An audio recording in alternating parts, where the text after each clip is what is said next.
Me ha gustado mucho escuchar a José Ramón, entre otras cosas porque mi mujer es empresaria y me he dado cuenta de que lo estamos haciendo todo mal. Cuando salga de aquí, espero poder mejorar algo. Pero no digas que lo he dicho yo. No, no. ¿Vale? El pasador lo tienes tú, ¿no, José Ramón? Sí. La presentación es larga, con lo cual iremos rápido. La hemos dividido en tres partes. Una más de corto plazo, de coyuntura, otra de temas de medio plazo que creo que son relevantes y por último ya refiriéndonos específicamente a nuestra visión del mercado. Sí, por supuesto, perdón. Empezando por la coyuntura, creo que tenemos uno de los momentos, llevo mucho tiempo haciendo esto, más complicados desde el punto de vista económico. Tenemos problemas relativamente serios en las tres grandes economías y problemas muy distintos, ¿no? Por empezar por el más sencillo, el más sencillo que no quiere decir que sea sencillo, en Estados Unidos tenemos una situación clásica que empezó a estudiarse en los 70, que es el sobrecalentamiento de una economía que tiene más capacidad para gastar que para producir y que, por lo tanto, genera inflación, ¿no? Eso es un problema que se sabe cómo resolver, frenando ese exceso de demanda a través de las políticas de los bancos centrales, pero el que se sepa cómo hacerlo no quiere decir que hacerlo sea ni fácil ni cómodo. En Europa tenemos una situación un poco peor porque tenemos un problema de inflación, pero no tenemos un problema de sobrecalentamiento. Nuestra inflación viene por el shock asimétrico del coste de las materias primas, que nos ha producido un crecimiento bajo, una recesión de hecho, y a la vez tenemos inflación. Es un problema que no tiene solución por sí mismo, se soluciona a lo largo del tiempo, pero hay poco que puedan hacer las autoridades políticas monetarias y fiscales para resolverlo, ¿no? Y China tiene un problema mucho más serio, que es que ha perdido los dos grandes motores de crecimiento que la han mantenido a toda velocidad en los últimos años, que era la inversión residencial y ser crecientemente la fábrica del mundo, y no tiene un modelo alternativo claro al que aferrarse, ¿no? Esto es una economía sobrecalentada. Esta es la evolución de las ventas al por menor en Estados Unidos. La primera parte es la tendencia que se seguía antes de la pandemia. Tenemos el vaivén de la pandemia y después de la pandemia hemos salido con demasiada fuerza. Esto se debe a una gestión equivocada durante la pandemia, mucho peor que la europea. Hay que decir que esta vez lo hemos hecho mejor que los anglosajones, porque, como saben ustedes, en Estados Unidos, para paliar los efectos de los confinamientos, etcétera, se decidió inyectar directamente dinero a las familias, al revés que lo que hicimos en Europa, que fue subvencionar a las empresas para que pudieran mantener el empleo, y se calculó mal y se generó un exceso de poder de gasto que está manteniendo a esta economía demasiado fuerte y genera sus propias inercias, ¿no? En Europa la guerra fue un verdadero shock. Si ven ustedes estos dos indicadores, el azul es de confianza de consumidor y el rojo es un indicador de actividad mensual que publica la Comisión Europea, que correlaciona muy bien con el crecimiento. Las caídas al principio de la guerra fueron descomunales, nos estamos recuperando, pero el que nos estemos recuperando en confianza no quiere decir que nos estemos recuperando en actividad. De hecho, si vemos el mismo indicador que veíamos para Estados Unidos, las ventas al por menor, y también la tendencia que teníamos antes de la pandemia y lo que ha ocurrido luego, pues lo que vemos es lo que vemos, ¿no? Una economía que está claramente en fase contractiva, ¿no? Y el problema de Europa es que tenemos que volver a reinventarnos. Esta es la balanza comercial de la eurozona desde que se creó el euro, y ven ustedes que hay dos épocas muy diferenciadas. Hasta la gran crisis financiera, el sector exterior no era relevante para nuestro crecimiento, porque básicamente el exceso de producción de algunos países se consumía dentro de la eurozona. Lo que producían de más los alemanes lo consumíamos los españoles y los italianos, y éramos una economía bastante cerrada. La crisis se resuelve con una decisión de que queremos ir todos hacia un modelo de crecimiento alemán, hacia un modelo de crecimiento basado en las exportaciones, y eso desaparece con el impacto de la guerra y nos tememos que su desaparición es muy duradera. El precio del gas está aquí representado como desviación respecto a la media que tuvo entre 2010 y 2019.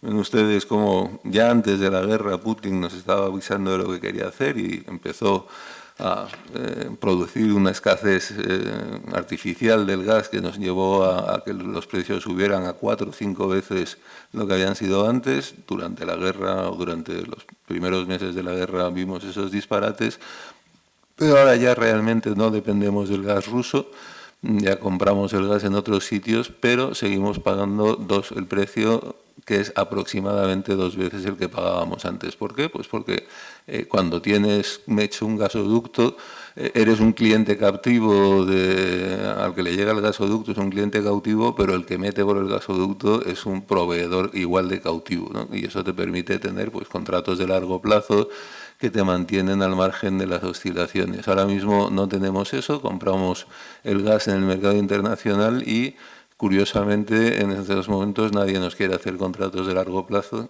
con lo cual estamos pues, en la rabiosa competición con Japón, con China, con todo el mundo, y eso hace que nuestra energía sea más cara. Y para una economía exportadora el siguiente cuadro es terrorífico. Este es el precio de la electricidad en Estados Unidos y en la eurozona. Desde el año 2012 hasta el año 2020 es indistinguible, porque es lógico que ese precio fuese más o menos parecido. Desde el inicio de la guerra hasta ahora se ha abierto una brecha que no se está cerrando. No puedes competir en los mercados internacionales si tu energía, tu input primario es muchísimo más caro. Con lo cual nos vamos a tener que reinventar, pero ya lo hicimos una vez, como les decía, nos reinventamos en el 2008 y reinventarnos ahora es más fácil. En el 2008 España tuvo que aprender a vivir de tener un déficit por cuenta corriente más o menos del 6% cada año a tener un superávit del 2%, es decir, tuvimos que aprender a no gastar y a producir. Los alemanes ahora tienen que aprender a gastar, y eso parece ser siempre un camino más sencillo, ¿no? En cualquier caso, en crecimiento se está abriendo una brecha muy importante a ambos lados del Atlántico. Los datos de ventas al por menor que les enseñaba antes eran en términos nominales, estos son descontados por la inflación, pero en cualquier caso vemos cómo estamos viviendo dos mundos diferentes en lo que es el crecimiento económico y, sin embargo, el mismo mundo en lo que se refiere a inflación, con un agravante, que es que el shock inflacionista para Alemania ha sido mucho mayor que para Estados Unidos, porque nunca habían tenido una inflación como la que han tenido ahora desde que acabó la Segunda Guerra Mundial, y Estados Unidos pues ha conocido algunos otros episodios, ¿no? Con lo cual, sobrecalentamiento y esta inflación, con problemas de inflación en ambos lados, pero con problemas graves de crecimiento en la eurozona. En China la política de COVID-0 fue un disparate, pero el disparate venía de antes, es decir, habían generado una burbuja en el sector residencial que tuvimos aquí, tiene una magnitud en varios órdenes inferior. Ese problema sigue ahí, el problema de las deudas que se han generado durante esa época sigue ahí, y como ven ustedes, el edificio, la actividad de construcción, que durante el COVID-0 cayó a terreno francamente negativo, se ha recuperado, pero se ha recuperado con timidez, y la evolución del crédito en China, que es un indicador relevante, pues realmente no está dando signos de mucho dinamismo, con lo cual China tiene un problema, tendrá 2 trimestres buenos después de la reapertura, pero sus expectativas de medio plazo son bastante difíciles. Cuando una economía está sobrecalentada, el Banco Central es el que se tiene que encargar de enfriarla, es el que se tiene que encargar. Había una frase que se decía cuando el problema era la inflación, y luego se nos olvidó, que era que los banqueros centrales eran los que se llevaban el alcohol de la fiesta cuando empezaba a animarse, ¿no? Luego tuvimos problemas de deflación y los banqueros eran los que traían el alcohol a la fiesta cuando empezábamos a aburrirnos, pero su papel vuelve a ser el de ser los malos, el de frenar la economía.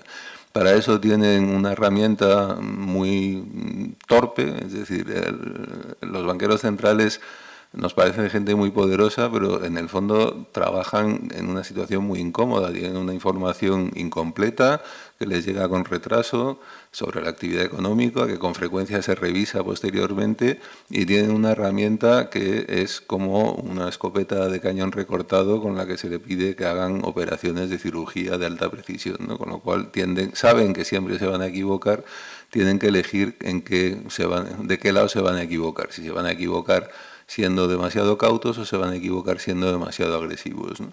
De momento la Reserva Federal parece que sí que está decidida a acabar con la inflación y eso suele traer como consecuencia una recesión. La línea azul marca la variación de los tipos de la Reserva Federal en Estados Unidos desde los años 50 en un periodo de 24 meses, que es más o menos lo que tardan en hacer efecto.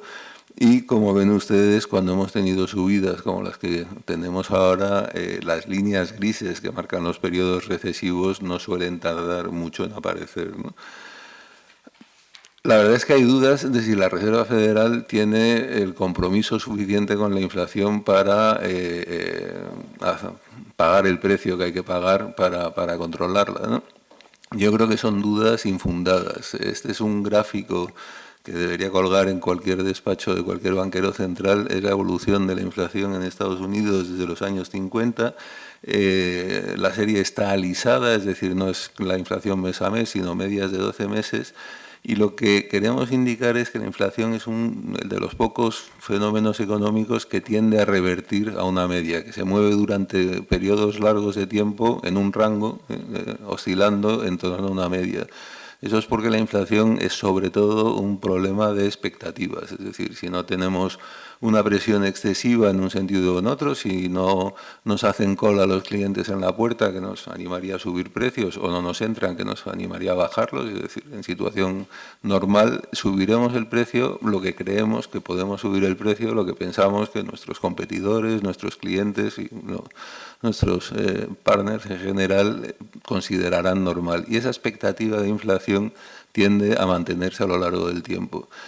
Cuando se rompe, cuando las expectativas de inflación cambian, cuando sales del rango que tenías, el problema es saber cuál va a ser tu nuevo rango, ¿no? A principios de los años 70 se produjo una ruptura del rango que habían tenido durante los 60 y en ese momento, justo en el año 71, Nixon, que tenía que ganar unas elecciones, decidió que la Reserva Federal, que estaba siendo seria, luchando contra la inflación, estaba siendo demasiado seria y poniendo en riesgo su posibilidad de reelección, y puso al frente de la Reserva Federal a alguien que ha pasado a la historia como el peor banquero central de Estados Unidos, Alfred Burns, que en cuanto a la inflación empezó a bajar un poco, redujo los tipos de interés.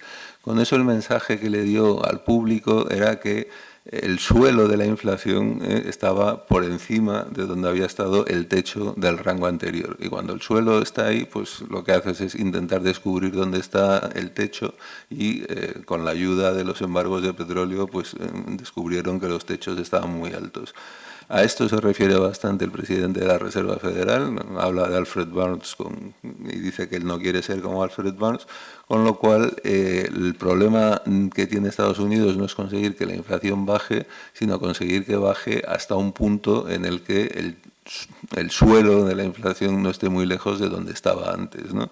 Y eso va a ser muy costoso. Si miramos una correlación, aquí no hay causalidad y ustedes lo saben bien, no es verdad que los salarios causen la inflación ni que la inflación suba los salarios, es algo que se retroalimenta, pero en este gráfico lo que vemos son todos los observaciones que tenemos desde el año 1970 de crecimiento de los salarios y crecimiento de la inflación. Y hay una correlación clara y hay algo, si queremos tener la inflación que está en el eje vertical sistemáticamente por debajo del 2,5, que debería ser el objetivo, eso coincide estadísticamente con salarios que están creciendo pues por debajo del 4, del 3,5. Está señalado en marrón lo que ha ocurrido en los últimos meses, desde agosto del 21, y como ven nos hemos ido alejando progresivamente de esa situación ideal. Estamos volviendo, pero como ven ustedes también, los saltos que había mes a mes cuando nos alejábamos son bastante mayores que los saltos que hay mes a mes cuando nos acercamos. Es costoso conseguir esto y el precio es pues normalmente una pequeña recesión. Me voy a saltar esto porque durante el mes de marzo, como saben ustedes, hubo algunos problemas en bancos pequeños en Estados Unidos. Existe la duda de si va a haber una contracción de crédito. Creo que no debería haber ninguna duda de si va a haber una contracción de crédito. La va a haber y lo sabíamos. Hay un indicador muy útil que está representado en la línea roja aquí, que es una encuesta que le realiza trimestralmente la Reserva Federal a los bancos, preguntándoles si están facilitando o endureciendo el acceso al crédito respecto al trimestre anterior, y esas respuestas nos dicen muy bien qué es lo que va a ocurrir con el crédito en los siguientes meses, ¿no? Y sabíamos ya por el nivel que tenía esta encuesta ya en enero, que era el último dato que conocíamos, que el crédito iba a estar en terreno negativo, el crecimiento del crédito iba a ser negativo a finales de este año, principios del año que viene. Pero eso no quiere decir que vaya a haber una recesión. Todos sabemos que cuando hay una recesión el crédito se contrae, pero lo contrario no es cierto. Hemos vivido épocas largas en las que el crédito se ha contraído y la economía ha estado en expansión. Eso depende sobre todo de la situación financiera de las empresas, del gap financiero, y el gap financiero ahora mismo en Estados Unidos es el más saludable que existe en la historia, con lo cual podemos vivir con un crédito bancario cayendo y una economía que sigue en fase expansiva, ¿no? Va a haber una recesión, creemos que va a haber una recesión, pero no va a ser una recesión muy gorda. El problema que tenemos es que en la retina lo que tenemos son las dos últimas recesiones que han sido pavorosas. En este gráfico lo que les mostramos es cuánto sube el paro en una recesión respecto al mínimo del ciclo anterior y durante cuánto tiempo está por encima, ¿no? La pandemia salió del gráfico, pero fue muy breve, pero la recesión del 2008 fue espantosa, es decir, tuvo un el incremento del paro fue mayor incluso que la de los 80 y fue muy duradera. Eso es porque era una recesión que nos pillaba en una situación de desequilibrio, de fragilidad financiera extrema. Si vemos las dos recesiones anteriores, la de principios de siglo y la de los años 90, fueron recesiones bastante más llevaderas. Creemos que podemos tener una recesión así, y una recesión así, la sensación térmica casi no sería de recesión. Es decir, si todo se acaba en que el paro en Estados Unidos incrementa en 1 o 2 puntos, desde un nivel de 3,6% que tienen ahora, pues realmente sería todavía un paro no recesivo, ¿no? Con lo cual no hay que pensar que la recesión va a ser una catástrofe, puede ser una recesión muy moderada, ¿no? En Europa, el Banco Central Europeo tiene mucho menos trabajo que hacer. Nuestro problema de inflación va a desaparecer solo por insuficiencia de demanda y los mercados lo reflejan así. Si miramos cuál es la expectativa de tipos, esto es lo que se llama el tipo a un año dentro de un año. La línea azul es Europa, la verde es Estados Unidos. Claramente el mercado cree que el Banco Central Europeo tiene menos que hacer y probablemente incluso menos, a nuestro juicio, de lo que el mercado está opinando, o quizás la Reserva Federal más de lo que el mercado está opinando, ¿no? Una coyuntura complicada, una coyuntura en la que Estados Unidos tiene que enfriar su economía y probablemente caer en recesión, una coyuntura en la que Europa tiene que inventarse un nuevo modelo de crecimiento y eso pues siempre lleva algún tiempo, ¿no?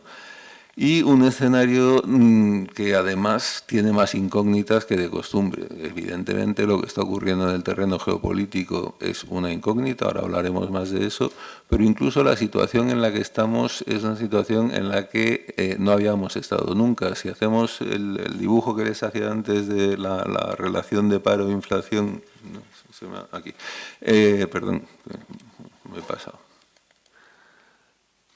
De la relación de paro e inflación no solo en Estados Unidos, sino en el G7, desde el año 78, el paro es la escala horizontal, la inflación la escala vertical.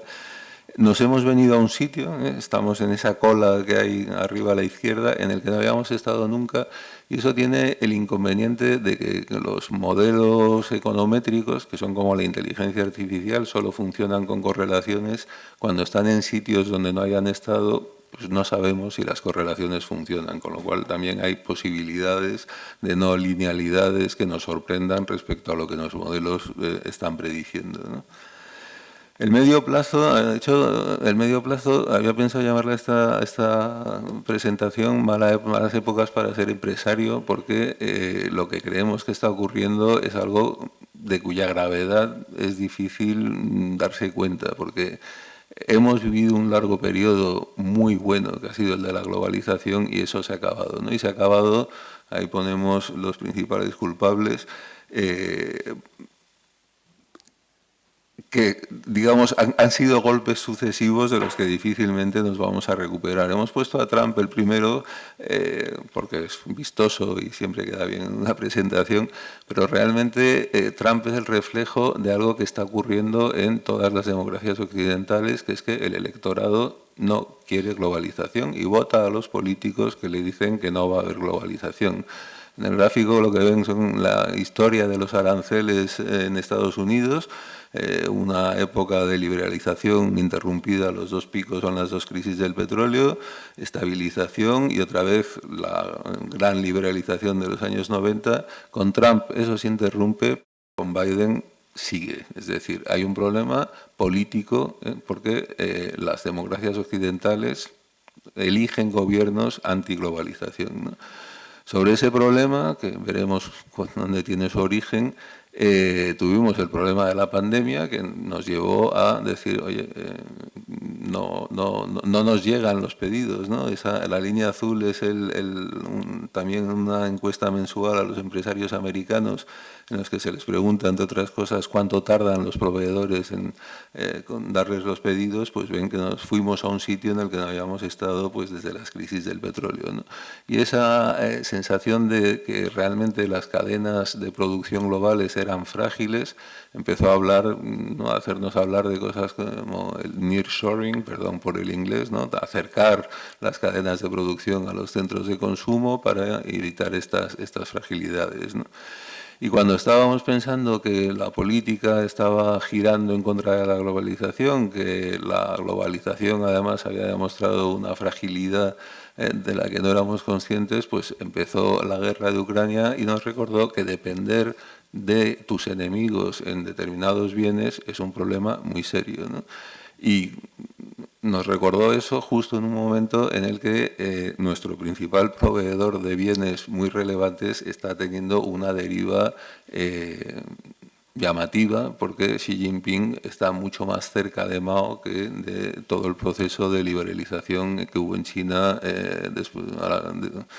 cuando acabaron con la banda de los cuatro, ¿no? Entonces, pensar que dependemos de una potencia que es francamente hostil para que nos produzca las medicinas, las armas, los sistemas de comunicación, etcétera, es alarmante y está llevando a, en conjunción con esa petición del electorado de que haya menos globalización, a la reaparición de una cosa que se murió en los 70, que eran las políticas industriales. Se murió por buenas razones, como explicaba José Ramón, el liberalismo en general funciona mejor y cuando el Estado se dedica a decidir qué industrias tiene que favorecer, pues no suele ser acertado, pero hemos vuelto a esa situación porque queremos romper la dependencia con China. Todo esto va a traer consecuencias muy graves. Primero, porque la globalización fue una bendición para el mundo. Hay un trabajo del año 2011, pero es vigente, que recoge qué ocurrió con la renta real, con la renta después de la inflación, en el mundo en función de cuál era la posición inicial de la población en los ingresos, ¿no? Y lo que se ve es que hubo un incremento enorme, pero sobre todo un incremento enorme en la gente que estaba en los percentiles de ingresos, pues en torno al 50%. Esos son las clases medias de los países en vías de desarrollo. Es decir, se nos ha olvidado que China hace 20 años era un país muy pobre, que Brasil, que México hace 20 años eran países muy, muy pobres y que han salido de la pobreza gracias a la globalización. También se ve otra cosa, que es que la gente que estaba en el percentil en torno al 90%, es decir, que ganaban más que el 90% de la humanidad, no han tenido un incremento de la renta real durante todos estos años. Y eso son las clases medias de Occidente, y eso explica ese rechazo de los electores a la globalización, porque ellos dicen, oye, yo llevo 20 años que veo que no sube mi renta o mi capacidad adquisitiva, esto no está funcionando, ¿no? O sea, ha habido un enorme incremento de riqueza, ha habido una enorme reducción de la desigualdad a nivel global, pero es verdad que en los países occidentales eso no ha ocurrido y nos está llevando a donde nos está llevando. Globalización al final quiere decir producir donde es más eficiente producir, donde es más barato producir, y eso tuvo otra consecuencia, que es que acabó con la inflación. Aquí vemos en la escala de la derecha, y está puesto al revés, es decir, crece hacia abajo para que coincida la penetración de las importaciones en el PIB, es decir, cómo ha ido creciendo eso, y en la escala de la izquierda la evolución de la inflación. Y aquí sí que hay una relación de causalidad, es decir, todo el largo proceso desinflacionista que hemos vivido a lo largo de los 90 está directamente producido por la globalización. Y para un empresario, producir donde es más eficiente producir quiere decir que probablemente sus márgenes van a mejorar, y eso también lo hemos visto. Si vemos, estos son datos de contabilidad nacional, no de las empresas cotizadas, el margen sobre el beneficio sobre ventas para las empresas en Estados Unidos, vemos que de una media en torno al 6,5 durante los años 60-70, hemos ido creciendo y ahora mismo nos situamos al doble de ese punto, ¿no? Es decir, ha habido una expansión de márgenes muy importante, y todo esto es lo que está en riesgo con el final de la globalización y tiene consecuencias importantes cuando pensemos en cómo invertir nuestro patrimonio, ¿no? Otros componentes del escenario de medio plazo es que la vuelta a la inflación va a hacer que se acaben las políticas monetarias no convencionales, ¿no? Hemos vivido desde el año 2008 una situación anómala en la que los bancos centrales han estado creando dinero continuamente, y han estado creando dinero con mecanismos que eran, con variaciones sobre el mismo tema, comprar activos financieros. Es decir, generaban dinero, le daban a la máquina de imprimir y iban al mercado y le compraban a alguien un bono, una acción, algo. Eso ha tenido consecuencias positivas para los precios de los activos financieros, y sobre todo ha tenido consecuencias muy positivas para la liquidez de los activos financieros. Bueno, el agente que le vendía el bono al Banco Central no es que no quisiera tener bonos, es que le parecía que ese precio era apropiado, pero salía a comprar otro bono, y la velocidad de las transacciones en los mercados financieros, la facilidad con la que se pueden comprar o vender grandes cantidades de activos se ha incrementado enormemente, ¿no? No solo eso, también hay otra... Liquidez quiere decir eso, pero liquidez quiere decir que hay dinero para financiar cosas, y la combinación de una inyección continua de dinero por parte de los bancos centrales y tipos de interés cero, pues ha trasladado mucho dinero que solía estar invertido en activos tradicionales, renta fija, etcétera, hacia otros productos, el private equity, donde buscando esa rentabilidad que no se encontraba. Y además, como hemos visto recientemente con el caso de Credit Suisse, muchos proyectos empresariales, en este caso era público, pero del private equity, se han basado en pensar, oye, yo hago algo, una autopista en la India o una depuradora en México, y dentro de 5 años, dentro de 7 años, en mi hoja de cálculo, alguien me lo va a poder comprar a un múltiplo muy bueno, porque se lo va a poder financiar a unos tipos similares a los actuales. Bueno, todo eso ha desaparecido, y como decía José Ramón, cuando esta marea que ha estado subiendo continuamente baja, pues veremos quién se queda. No he puesto a nadie desnudo, me parecía que iba a quedar mal, pero veremos quién se queda varado en la playa, ¿no? Ya hemos visto muchos, todo el entorno de las criptodivisas claramente está sufriendo mucho por esta retirada de liquidez, lo que ha ocurrido con los bancos, estos pequeños bancos en Estados Unidos, pero veremos mucho más, y lo veremos probablemente en las cosas en el private equity. Es decir, yo creo que va a haber muchos problemas con las desinversiones previstas en los proyectos de private equity en los próximos años, ¿no?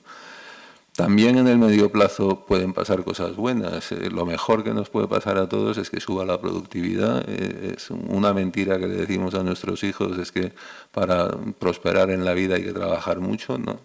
Para prosperar en la vida hay que ser productivo. El ejemplo paradigmático es el de la agricultura. Las líneas rojas son la cantidad de gente que trabaja en la agricultura en Estados Unidos. Hemos puesto en base 100 el principio en el año 52, la línea verde es lo que produce el sector agrícola en Estados Unidos, y con cada vez menos trabajo producimos más, ¿no? Lo que nos hace realmente ricos y lo que hace que seamos muchísimo más ricos que nuestros antepasados del 19 no es que trabajemos más, sino que somos mucho más productivos.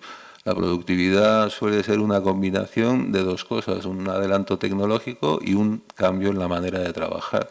A veces el adelanto tecnológico no es tan importante. La foto del barco con los contenedores estandarizados, eso es un cambio tecnológico pequeño, ¿no? El contenedor estandarizado, y una revolución en la productividad descomunal, ¿no? Lo que se tardaba en vaciar un barco lleno de fardos de distinto tamaño, bultos, etcétera, lo que se hace ahora, ¿no? Con las grúas que cogen el contenedor, lo ponen en el camión o en el vagón de tren del tamaño apropiado, ha sido brutal, ¿no? Y a veces los cambios tecnológicos tardan mucho tiempo en encontrar su aplicación en un proceso de trabajo. De hecho, la electrificación de las fábricas no produjo una revolución en la productividad hasta que Henry Ford se dio cuenta de que podía poner motores eléctricos en todas partes y hacer que las piezas se moviesen hacia los trabajadores en vez de tener que hacer lo contrario, y eso fue una revolución tecnológica. El ordenador fue una revolución tecnológica que tardó en llegar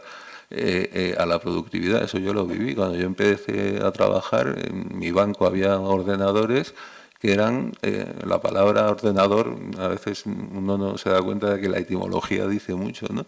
Porque servían para ordenar. Es decir, yo en ese momento estaba en la sala de tesorería, operábamos, apuntábamos las operaciones en una hojita de papel que se llamaba boleta, y por la tarde llegaban unos señores que pasaban eso a tarjetas perforadas y lo guardaban, y ya estaba, ahí se acababa. Eso no era un incremento de la productividad. El día que nos pusieron un ordenador a cada uno en la mesa, y en ese ordenador nos pusieron una cosa que en esa época se llamaba Lotus 123, ahora es Excel, es cuando de repente hubo una revolución fundamental en la productividad. Y ahora vemos muchos inventos. Lo que hay ahí a la derecha es un pantallazo de mi correo electrónico, un buscador como Google, y no estamos viendo su reflejo todavía en la productividad, pero yo creo que lo acabaremos viendo. De hecho, si miramos una evolución de la productividad del trabajo en Estados Unidos, también desde los años 50, lo que vemos es que va a saltos, es decir, hay periodos de estancamiento y periodos de aceleración. Estamos en un periodo de estancamiento, es asombroso, pero si se fijan ustedes, en el año 88, un economista premio Nobel sacó un artículo que se hizo famoso por el título, que es veo ordenadores en todas partes, menos en los datos de productividad. Bueno, en los años 90 ya los vio, ¿no? Es decir, hay veces que hay un decalaje entre el invento y la adaptación de los procesos productivos para que ese invento nos haga productivos, ¿no? Los inventos que estamos viendo ahora son asombrosos. Yo creo que la adaptación de los procesos productivos va a ser rápida. ChatGPT le pregunté qué impacto tendrá la inteligencia artificial en la productividad, y la respuesta que me dio fue no exactamente, no es la mejor, pero desde luego para un estudiante de economía probablemente le habría merecido aprobar ese examen, ¿no? Y ya viajo mucho por España, hablo mucho con empresarios, y me resulta asombroso la cantidad de gente que ya está metiendo ChatGPT de una manera u otra en sus procesos productivos. Con lo cual, sí que creo que veremos una aceleración de la productividad, y si la vemos, toda esa amargura del final de la globalización puede endulzarse bastante, ¿no? Porque realmente ser más productivos nos permite seguir mejorando márgenes, sigue siendo un elemento desinflacionista, con lo cual ojalá esto se produzca rápido, ¿no? Hay sitios donde ya estamos viendo eso. A veces las políticas industriales funcionan bien, al fin y al cabo produjeron Internet, y en el caso de las políticas energéticas que se empezaron a hacer para combatir el cambio climático, hemos entrado en un círculo virtuoso en el que seguimos, ¿no? La innovación tecnológica llevó a reducciones de costes y los políticos dijeron, esto funciona, hay que darle 3 vueltas más a la manivela, y es una pena que no quieran ustedes trabajar con ningún proyecto que viva en parte de las subvenciones, porque realmente las oportunidades empresariales y financieras que hay ahora mismo aquí son enormes, ¿no? Y la revolución productiva ha sido espectacular. Esto es un gráfico de la Agencia Internacional de la Energía Alternativa que muestra cómo ha evolucionado el coste. Hay que fijarse no en el coste de la... ay, Dios mío, lo diré. El action, sino lo que llaman el LCOE, el Levelized Cost of Energy. De ser mucho, la banda gris es el coste, la franja de costes de los combustibles fósiles tradicionales, pues el fotovoltaico solar de ser mucho más caro en el 2010 a ser más barato ahora, el solar con el concentrado no tanto, el viento empezó ya no siendo caro y es ahora claramente más barato, el viento offshore pues está siguiendo el mismo camino y ahí vamos a seguir viendo cosas y vamos a seguir viendo también una revolución productiva, ¿no? Con lo cual el medio plazo tiene también cosas atractivas.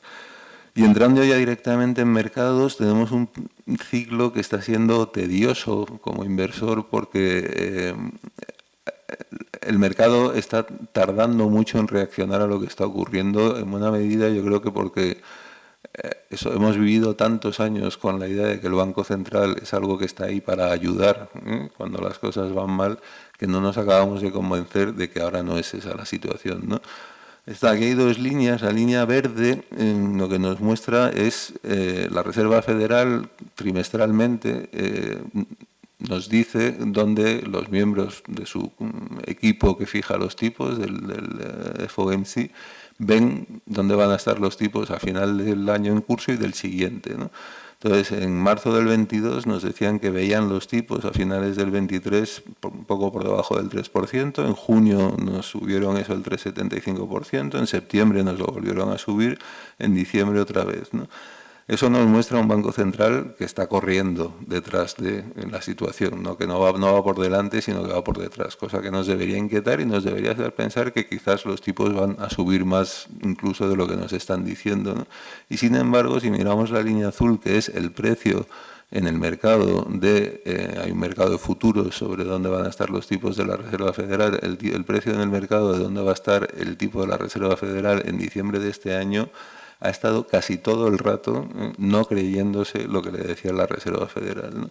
Y eso es un problema porque en parte hace que la política monetaria sea menos eficaz. Si no logras transmitir tus subidas de tipos a lo largo de la curva, pues no estás consiguiendo enfriar la economía. Esto está pasando. Si miramos una historia...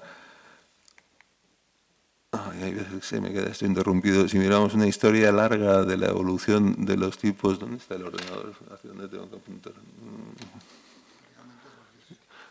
No, me he pasado 2. Una historia larga de cuál es el tipo de intervención de la Reserva Federal, que es la línea roja, y lo que han hecho los bonos a 5 años. Lo que vemos es que tradicionalmente los bonos a 5 años y a 10 subían, mientras que la Reserva Federal subía tipos y solo empezaban a estabilizarse o a bajar cuando se acababa el ciclo. Bueno, pues como ven ustedes, en esta situación han dejado de subir mucho antes y eso creo que es algo que dificultará el trabajo de la Reserva Federal y que nos puede llevar a algún sobresalto en los precios de los bonos en los próximos meses, ¿no? Con lo cual la renta fija no es un activo todavía demasiado atractivo, lo es más que hace un año evidentemente, pero no todo lo que debería ser. Y si pensamos en la renta fija no de los gobiernos, sino la emitida por empresas que tienen balances frágiles, los llamados high yield o bonos basura, y vemos que ocurre usando el mismo indicador que les enseñaba antes de la respuesta que dan los bancos a si están facilitando o endureciendo el acceso al crédito, la correlación con la rentabilidad del high yield relativa a los bonos más seguros es muy buena, y lo que nos dice es que no deberíamos esperar nada bueno de carteras que tuviesen high yield en los próximos meses, ¿no? Con lo cual la renta fija no nos gusta mucho. La bolsa, la pregunta típica de ¿subirá o bajará? Pues quizás todo lo contrario, ¿no? Estamos acostumbrados desde hace algunos años a que la bolsa tiene tendencia arriba, alcista o bajista, pero no siempre ocurre así, ¿no? Esto es el índice bursátil en Estados Unidos deflactado por la inflación, que es en un periodo tan largo como hay que verlo, y lo que vemos es que hay periodos largos en los que la bolsa ni sube ni baja, ¿no? Se queda en un rango más o menos amplio durante mucho tiempo. Ocurrió en los 60, ocurrió en los 90, ocurrió en torno al 2014-2015. Todos esos momentos son momentos en los que se están produciendo cambios importantes en la estructura económica subyacente, ¿no? En los 60 se estaba produciendo una apertura, como vimos antes, y una revolución tecnológica.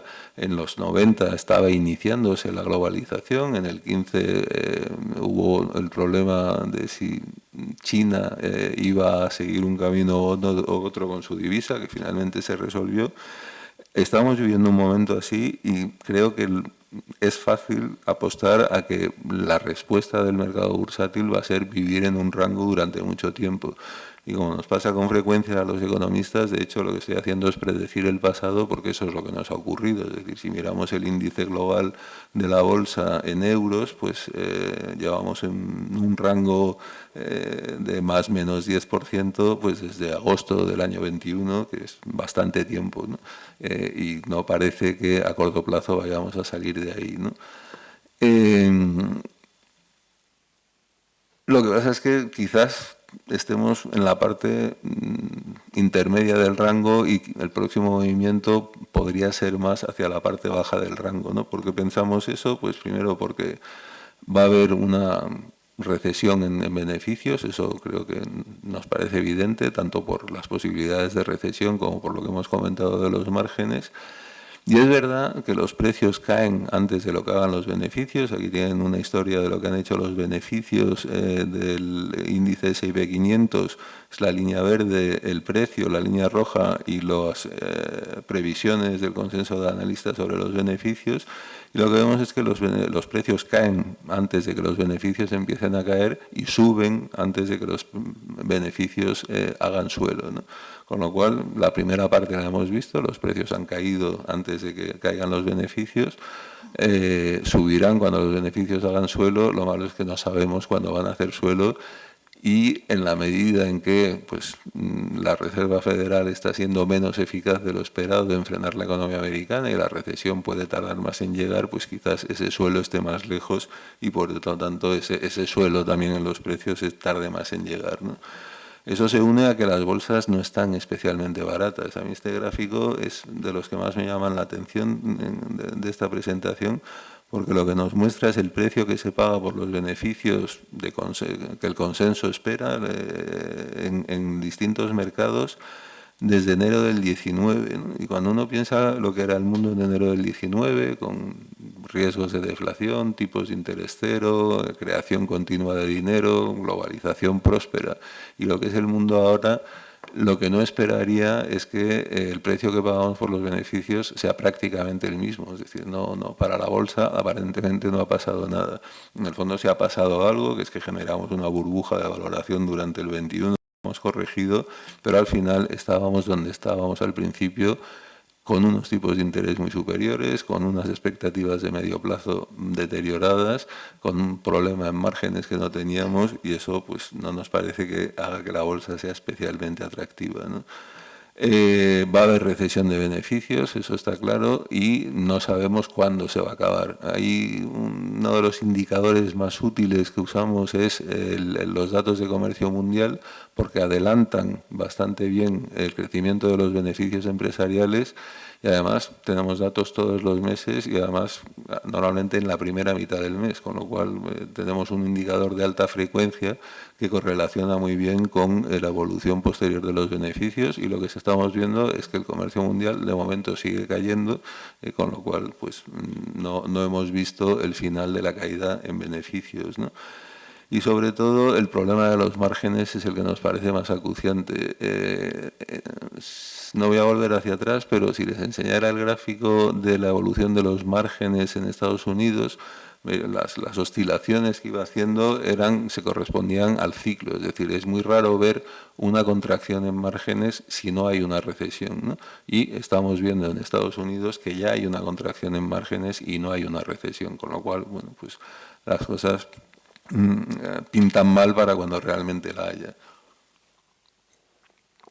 De hecho, el consenso de crecimiento de beneficios para la bolsa americana es que caiga en un 3% con una pequeña subida en ventas. Aquí hemos descompuesto la evolución del beneficio en sus dos variables, cuánto suben las ventas y cuánto sube el margen de beneficio, cómo se mueve el margen de beneficio sobre ventas. Esas dos variaciones nos dan la variación del beneficio. Y el mercado espera una caída de beneficios del 3% solo por contracción de márgenes, con una subida de ventas también de en torno al 3%. Si las ventas no subiesen tanto, si la recesión llegase en la segunda mitad de este año, pues esa expectativa se deterioraría bastante, ¿no? No nos gusta mucho la renta fija, no nos gusta mucho la renta variable y las materias primas, pues depende, ¿no? Este gráfico yo creo que deberían quedárselo porque es para mí el mejor ejemplo de lo difícil que es intentar hacer predicciones sobre los mercados financieros, incluso teniendo toda la información. Esto empieza en febrero del 22, justo la semana antes de que Rusia entrase en Ucrania, y nos muestra la evolución posterior de 3 índices bursátiles, incluyendo los dividendos en los índices y de las materias primas, ¿no? Entonces, si a mí me hubiese llegado un genio de los de la lámpara esa semana, me hubiese dicho, oye, mira, Rusia va a entrar en Ucrania y dentro de un año la guerra va a seguir, dime en qué invierto y dentro de un año te diré qué tal te ha ido, pues seguro que no lo habría dicho. Lo único que ha subido en ese último año, que es la bolsa europea. Si se fijan ustedes, es lo único que está por encima de cero. Probablemente sí le habría dicho materias primas, cosa que me habría dado mucha satisfacción en los primeros meses, pero que ahora mismo me estaría haciendo perder dinero, ¿no? Con lo cual, una buena lección de modestia, ¿no? Pero es verdad que la caída en el precio de las materias primas está muy ligada a la política de COVID-0 en China, y en la medida en que China, aunque no crezca como crecía antes, pero ha eliminado el COVID-0 y los chinos pueden empezar a viajar, puede haber una recuperación de la demanda de las materias primas, ¿no? De hecho, eso era una de las apuestas que hemos tenido. No queríamos invertir en China directamente por muchos motivos, para jugar el fenómeno de su reapertura, y pensamos que quizás las materias primas eran una apuesta indirecta pero más tranquila. No nos ha salido mal porque lo han hecho mejor que China, pero nos ha salido mal porque no nos han hecho ganar dinero, ¿no? Incluso con la ayuda de la OPEP, el precio del petróleo apenas ha empezado a subir, ¿no?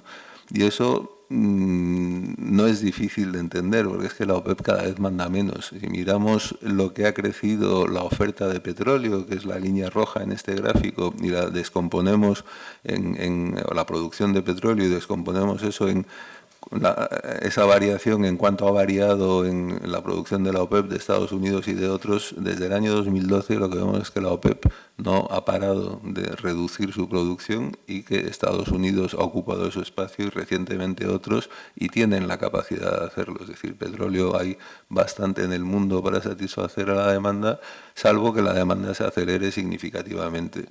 Esa era la esperanza con China, pero en la medida en que la recuperación de China está siendo menos fuerte de lo que esperábamos y que el momento de la recesión en Estados Unidos, que no sabemos cuándo llegará, pero se va acercando, quizás las materias primas tampoco nos gustan tanto, ¿no? Con lo cual, sé que les dejo con una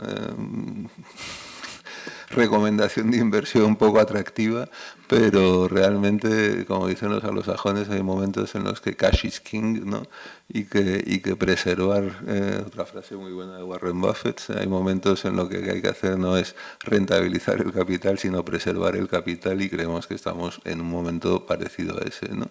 Eso no quiere decir que podamos tener todavía meses buenos en los mercados. Yo recuerdo en el año 2007, cuando para muchos de los que trabajábamos en esto ya era evidente que esto no tenía por dónde cogerse, la bolsa tardó prácticamente 9 meses en reaccionar a la baja, pero creo que es mejor tener paciencia, no dejarse llevar por la ilusión de que las cosas están yendo mejor, y realmente estamos en un momento en el que nosotros definimos como prudencia estratégica, ¿no? Y prudencia aplicada a toda la composición de las carteras. Y con esto finalizo.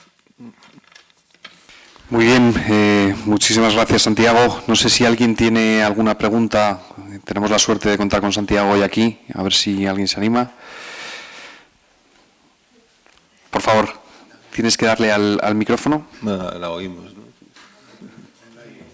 Hola, buenos días. Bueno, soy Elena Rochena y me ha encantado tu presentación. Es una cantidad de datos inasumible, ¿no? Es una cantidad de información. Pero te quería preguntar, bueno, dos cosas. Si consideras que la inyección de liquidez del Banco Central ha provocado inflación, o sea, que en Europa conviven una inflación de demanda por ese lado con la de la oferta por el shock un poco energético, por un lado, digamos que sería una realidad un poco distinta a la americana.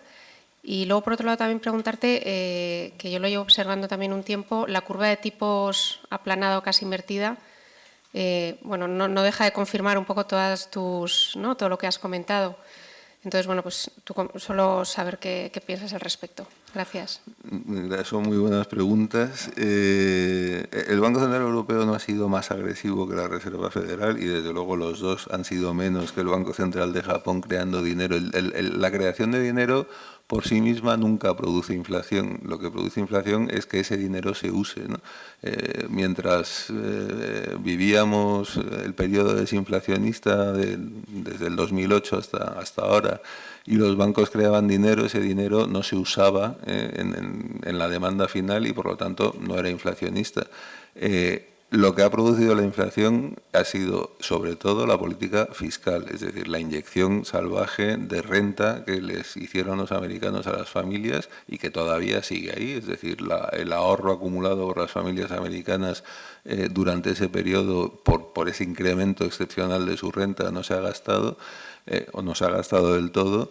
Con lo cual, ahora tenemos el facilitador, la abundancia de dinero, y tenemos el catalizador, el gasto extra a través de las políticas fiscales, ¿no?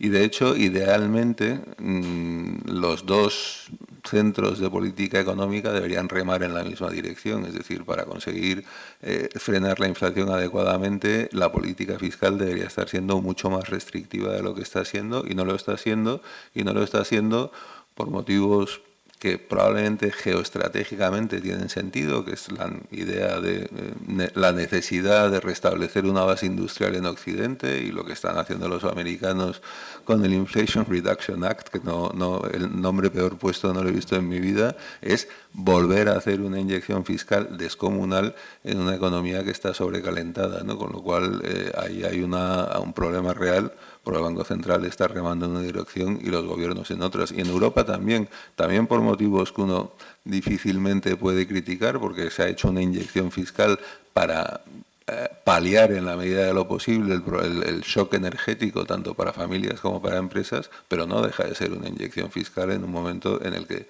lo que te gustaría es que tu demanda se frenase un poco, ¿no? Así que los bancos centrales no han producido la inflación, la han facilitado. ¿Qué es lo que pasa siempre? Los gobiernos han producido la inflación. Es decir, ¿no? Muy bien, Y había otra pregunta.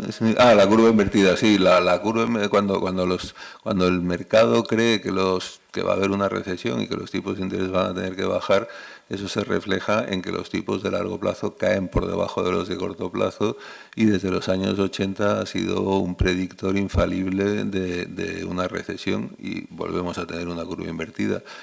como les decía antes, es un predictor infalible de lo que va a ocurrir, pero es decir, entre el momento en que se invierte la curva y llega a la recesión, a veces han pasado 3 meses y a veces ha pasado año y medio. Es decir, lo que no te da es un margen temporal tan claro. Muchas gracias. Tenemos una pregunta más, por favor, cuando quiera. Sí, hola, muy buenos días. Muchísimas gracias a CEIM y muchísimas gracias a la Fundación NUVA por sponsorizar el evento y al ponente por la presentación extraordinaria. Me quedo también un poquito tranquilo porque si lo he entendido bien, veo que es usted partidario de un aterrizaje suave, entonces tranquilo. Quería insistir, si es posible, en el tema de la inflación. Sé que tienen ustedes un departamento de estudios en CaixaBank extraordinario, entonces aprovecharlo para saber un poquito qué perspectivas tienen, especialmente de la inflación en la zona euro y de España en relación a la zona euro. Y quizás ligarlo con el problema de la deuda, que me hago cargo de que es muy difícil saber tomar una perspectiva en ese sentido, porque nunca se sabe muy bien cuándo demasiada deuda es efectivamente demasiada deuda, pero sí que me gustaría tener su opinión. Y una segunda pregunta, en relación a los BRICS, se comenta continuamente en prensa financiera que podrían estar preparando una moneda alternativa que pudiera rivalizar con el dólar. Esto es tremendamente difícil de conseguir, seguramente, pero bueno, quizás lo vayan a intentar, y me gustaría saber su opinión en relación a las implicaciones y riesgos que pudiera suponer esto para la globalización, para las empresas exportadoras, y cómo podrían esas empresas exportadoras, navegar en esta política de bloques, y si España en concreto pues pudiera de alguna manera comerciar con ambos bloques de manera tranquila, o si pues va a tener que tomar decisiones en ese sentido. Muchísimas gracias. Bueno, empezando por la primera pregunta, las expectativas de inflación en Europa son mejores que en Estados Unidos porque no tenemos una inflación alimentada por un exceso de demanda, tenemos una inflación que ha vivido el shock de las materias primas y todavía estamos padeciendo su extensión a lo largo de otros mercados, pero una vez que eso acabe, se acabó. Es decir, no hay en Europa ahora mismo, con un banco central que tiene, yo creo, una credibilidad antiinflacionista razonable y que está actuando rápido, y con una renta que está cayendo en muchos sitios, no en España, ahora hablamos de eso, la inflación en Europa probablemente tenderá a reducirse bastante más rápido que en Estados Unidos, ¿no?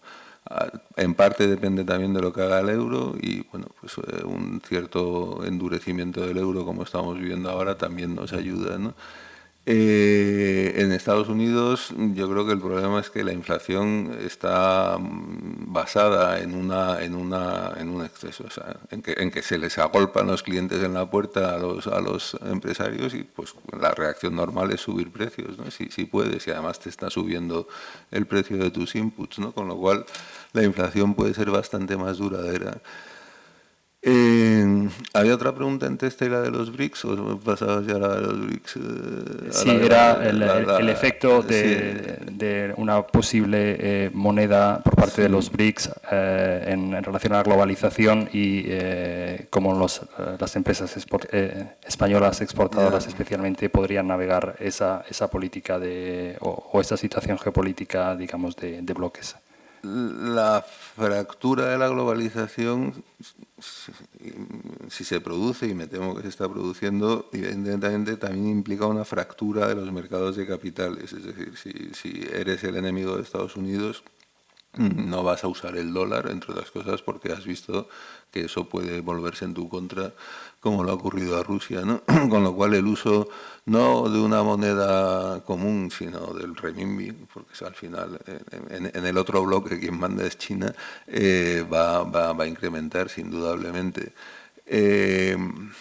¿Cómo pueden las empresas lidiar con esto? Pues es muy complicado, es muy complicado.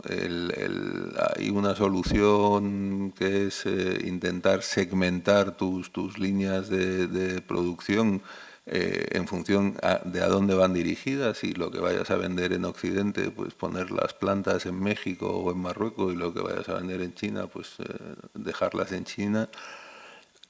Jugar en medio lo va a intentar todo el mundo, pero creo que a la larga es imposible. Es decir, cuando se establecen bandos y está siendo muy rápido. O sea, a mí lo que me está resultando asombroso es la velocidad del deterioro, ¿no? en la relación entre Estados Unidos y China. Pues quedarte en medio no suele ser posible, ¿no? Así que, ¿cómo bandear esto? Pues reduciendo márgenes, porque si te obligan a duplicar tus cadenas de producción para tener una para uno de los bloques y otra para el otro, pues al final vas a ser menos eficiente. Es decir, eso es lo que decíamos, que el final de la globalización te lleva a un mundo más inflacionista, con peores márgenes por beneficios, ¿no? Y luego hay casos concretos. Apple es paradigmático. O sea, Apple todo lo que produce lo produce en China, y eso es una espada de Damocles inmediata. Está hablando con los indios para hacerlo allí, pero evidentemente mover todo un proceso productivo de la sofisticación de Apple no es rápido, no es cómodo. Y encima, además, India a lo mejor no es el sitio donde quieres acabar estando, porque tampoco está claro de qué lado va a caer India, ¿no? Con lo cual hay digamos, las empresas, el modelo, que es un modelo también muy bueno para márgenes, de mantengo la propiedad intelectual y toda la capacidad productiva la arriendo y se la arriendo a alguien, es un modelo que en un mundo fracturado es mucho más difícil de llevar a cabo. Por eso digo que lo del final de la globalización probablemente tiene consecuencias que todavía ni siquiera todas malas, pero que ni siquiera nos imaginamos cuáles van a ser, porque hay demasiadas facetas y demasiada complejidad, ¿no? Muy bien, pues hemos terminado con este primer bloque.